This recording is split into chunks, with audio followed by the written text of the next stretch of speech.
ಸ್ವಾಗತ. ನಾನು ಭುವನ. ಚಿನ್ನಸ್ವಾಮಿ ಬಳಿ ನಡೆದ ಕಾಲ್ತುಳಿತದಲ್ಲಿ 11 ಜನರ ಸಾವು ರಾಜ್ಯ ಸರ್ಕಾರಕ್ಕೆ ಭಾರಿ ತಲೆನೋವಾಗಿದೆ. ವಿಚಾರವಾಗಿ ಹೈಕಮಾಂಡ್ ಜೊತೆ ಚರ್ಚಿಸಲು ಸಿಎಂ ಸಿದ್ದರಾಮಯ್ಯ ಹಾಗೂ ಡಿಸಿಎಂ ಡಿಕೆಶಿ ದೆಹಲಿಗೆ ತೆರಳಿದ್ದಾರೆ.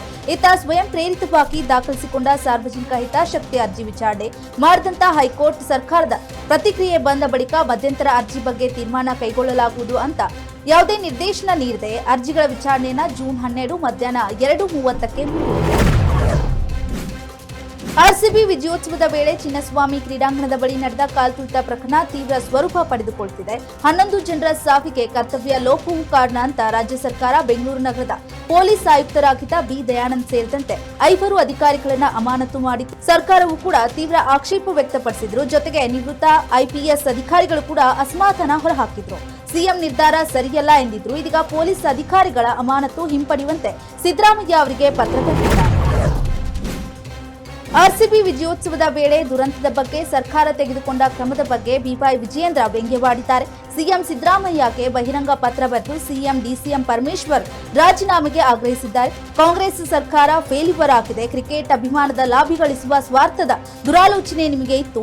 ನೀವು ಮತ್ತು ನಿಮ್ಮ ಸರ್ಕಾರ ತೆಗೆದುಕೊಂಡ ಬೇಜವಾಬ್ದಾರಿ ಹಾಗೂ ಹೊಣೆಗೇಡಿತನದ ನಿರ್ಧಾರದಿಂದ ಅಮಾಯಕ ಯುವ ಜೀವಗಳ ಬಲಿಯಾಗಿದೆ ಅಂತ ಸಿದ್ದರಾಮಯ್ಯಗೆ ಪತ್ರ ಬರೆದು ತರಾಟೆಗೆ ತೆಗೆದುಕೊಂಡಿದ್ದಾರೆ.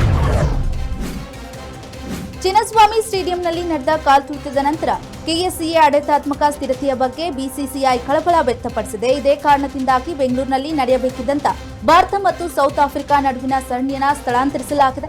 ಯಾವುದೇ ನಿರ್ದಿಷ್ಟ ಕಾರಣ ನೀಡದೆ ಭಾರತೀಯ ಕ್ರಿಕೆಟ್ ಮಂಡಳಿ ಪತ್ರಿಕಾ ಪ್ರಕಟಣೆಯನ್ನ ಬಿಡುಗಡೆ ಮಾಡಿದ್ದು, ಈ ಪ್ರಕಟಣೆಯಲ್ಲಿ ಬೆಂಗಳೂರಿನ ಪಂದ್ಯಗಳನ್ನು ರಾಜ್ಕೋಟ್ಗೆ ಸ್ಥಳಾಂತರಿಸಲಾಗಿದೆ ಎಂದು ತಿಳಿಸಿದೆ. ಇತ್ತ ಯಾವುದೇ ಕಾರಣಗಳನ್ನ ಪ್ರಸ್ತಾಪಿಸದೇ ಇದ್ರು ಇತ್ತೀಚೆಗೆ ನಡೆದ ಕಾಲ್ತುಳಿತ ಪ್ರಕರಣವನ್ನ ಗಂಭೀರವಾಗಿ ಪರಿಗಣಿಸಿರುವ ಬಿಸಿಸಿಐ ಈ ಕ್ರಮ ಕೈಗೊಂಡಿದೆ ಅಂತ ತಿಳಿಸಲ್ಪಟ್ಟಿದೆ.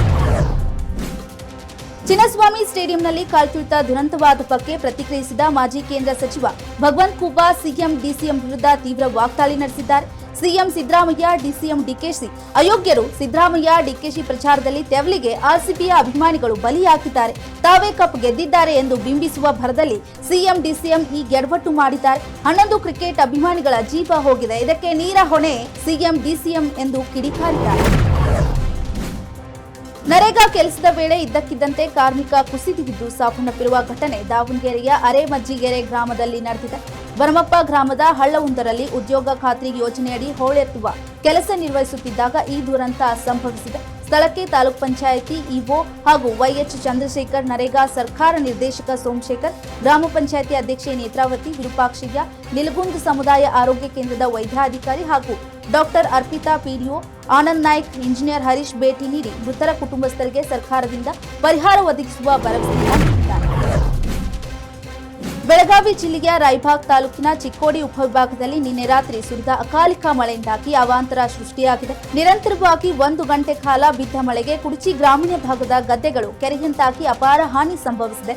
ಗದ್ದೆಗಳಿಗೆ ನೀರು ತುಂಬಿ ಕಬ್ಬು, ಶೇಂಗಾ ಸೇರಿದಂತೆ ಬೆಳೆಗಳು ಜಲಾವೃತಗೊಂಡಿವೆ. ಇದರಿಂದ ರೈತರು ಕಂಗಾಲಾಗಿದ್ದಾರೆ. ಇಂದಿನಿಂದ ಕರ್ನಾಟಕದಲ್ಲಿ ಮುಂಗಾರು ಚುರುಕುಗೊಳ್ಳಲಿದ್ದು ಹಲವೆಡೆ ಯೆಲ್ಲೋ ಅಲರ್ಟ್ ಹಾಗೂ ಆರೆಂಜ್ ಅಲರ್ಟ್ ಘೋಷಿಸಲಾಗಿದೆ. ದಕ್ಷಿಣ ಕನ್ನಡ, ಉಡುಪಿ, ಬಾಗಲಕೋಟೆ, ಧಾರವಾಡ, ಗದಗ, ಕಲಬುರಗಿ, ಕೊಪ್ಪಳ ಹಾಗೂ ರಾಯಚೂರು, ವಿಜಯಪುರ, ಯಾದಗಿರಿ, ಚಿತ್ರದುರ್ಗ, ದಾವಣಗೆರೆ, ಕೊಡಗು, ವಿಜಯನಗರದಲ್ಲಿ ಅತಿ ಹೆಚ್ಚು ಮಳೆಯಾಗಲಿದ್ದು ಯೆಲ್ಲೋ ಅಲರ್ಟ್ ಘೋಷಣೆಯಾಗಿದೆ. ಇದೇ ಜಿಲ್ಲೆಗಳಿಗೆ ಜೂನ್ 11ರಿಂದ ಮತ್ತಷ್ಟು ಮಳೆ ಹೆಚ್ಚಲಿದ್ದು ಆರೆಂಜ್ ಅಲರ್ಟ್ ಘೋಷಣೆ ಮಾಡಲಾಗಿದೆ. ಇನ್ನು ಬೆಂಗಳೂರು ನಗರ, ಚಾಮರಾಜನಗರ, ಬೆಂಗಳೂರು ಗ್ರಾಮಾಂತರ ಜಿಲ್ಲೆಗಳಿಗೂ ಕೂಡ ಯೆಲ್ಲೋ ಅಲರ್ಟ್ ಘೋಷಣೆಯಾಗಿದೆ. ಲೋಕಸಭೆಯ ಉಪಸಭಾಪತಿ ಆಯ್ಕೆ ಪ್ರಕ್ರಿಯೆಯನ್ನ ಯಾವುದೇ ವಿಳಂಬವಿಲ್ಲದೆ ಆರಂಭಿಸುವ ತುರ್ತು ಅಗತ್ಯದ ಕುರಿತು ಕಾಂಗ್ರೆಸ್ ರಾಷ್ಟ್ರೀಯ ಅಧ್ಯಕ್ಷ ಮಲ್ಲಿಕಾರ್ಜುನ್ ಖರ್ಗೆ ಪ್ರಧಾನಿ ಮೋದಿಗೆ ಪತ್ರ ಬರೆದಿದ್ದಾರೆ. ಮೊದಲ ಲೋಕಸಭೆಯಿಂದ 16ನೇ ಲೋಕಸಭೆಯವರೆಗೆ ಪ್ರತಿ ಸದನಕ್ಕೂ ಒಬ್ಬ ಉಪಸಭಾಪತಿ ಇದ್ರೂ ವಿರೋಧ ಪಕ್ಷದ ಸದಸ್ಯರಿಂದ ಉಪಸಭಾಪತಿಯನ್ನ ನೇಮಿಸುವುದು ಸುಸ್ಥಾಪಿತ ಸಂಪ್ರದಾಯವಾಗಿದೆ. ಆದಾಗ್ಯೂ ಸ್ವಾತಂತ್ರ್ಯ ಭಾರತದ ಇತಿಹಾಸದಲ್ಲಿ ಮೊದಲ ಬಾರಿಗೆ ಈ ಸ್ಥಾನವು ಸತತ 2 ಲೋಕಸಭಾ ಅವಧಿಗೆ ಖಾಲಿಯಾಗಿದೆ. ಇದು ಭಾರತದ ಪ್ರಜಾಪ್ರಭುತ್ವದ ರಾಜಕೀಯಕ್ಕೆ ಒಳ್ಳೆಯದಲ್ಲ ಮತ್ತು ಸಂವಿಧಾನದ ಉತ್ತಮವಾಗಿ ರೂಪಿಸಲಾದ ನಿಬಂಧನೆಗಳ ಉಲ್ಲಂಘನೆಯಾಗಿದೆ ಅಂತ ಅವರು ಹೇಳಿದ್ದಾರೆ. ಇಂದಿಗೆ ಶಿವಣ್ಣ ತಮ್ಮ 40 ವರ್ಷ ಸಿನಿ ಜರ್ನಿಯನ್ನ ಪೂರೈಸಿದ್ದಾರೆ. ಇತ್ತೀಚೆಗಷ್ಟೇ ಕನ್ನಡ ಬಗ್ಗೆ ತಮಿಳು ನಟ ಕಮಲ್ ಹಾಸನ್ ಮಾತನಾಡಿ ಆಕ್ರೋಶ ಭುಗಿಲೆಬ್ಬಿಸಿದ್ರು. ಅದಾದ ಬಳಿಕ ತಗ್ ಲೈಫ್ ಸಿನಿಮಾ ರಾಜ್ಯದಲ್ಲಿ ಬ್ಯಾನ್ ಕೂಡ ಆಯಿತು. ಇನ್ನು ಸಿನಿಮಾ ಜನರ ಮೆಚ್ಚುಗೆ ಪಡೆಯದೆ ಮಕ್ಕಡೆ ಮಲಗಿದ್ದು ಇತಿಹಾಸ. ಆದ್ರೆ ಇದೀಗ ಕಮಲ್ ಹಾಸನ್ ಶಿವಣ್ಣ 40 ವರ್ಷದ ಸಿನಿ ಜರ್ನಿಗೆ ಅಪ್ಪಟ ಕನ್ನಡದಲ್ಲೇ ವಿಶ್ ಮಾಡಿದ್ದಾರೆ ಅನ್ನೋದು ವಿಶೇಷ. ಶಿವಣ್ಣ ಚೆನ್ನಾಗಿದ್ದೀರಾ ಎಂದು ಕನ್ನಡದಲ್ಲೇ ಕೇಳಿರುವ ನಟ ಕಮಲ್ ಹಾಸನ್ ನಿಮ್ಮ 50 ವರ್ಷ ವಾರ್ಷಿಕೋತ್ಸವಕ್ಕೆ ಇಬ್ಬರು ಕೂತು ಮತ್ತೆ ಮಾತನಾಡೋಣ ಎಂದಿದ್ದಾರೆ. ಇದಿಷ್ಟೇ ಹೊತ್ತಿನ ಟಾಪ್ 10 ವಿಶೇಷ ನ್ಯೂಸ್ ಆಗಿತ್ತು. ನಿರಂತರ ಸುದ್ದಿಗಾಗಿ ನೋಡ್ತಾ ಇರಿ ಜನಶ್ರೀ ನ್ಯೂಸ್. ಇದು ಜನರ ಧ್ವನಿ.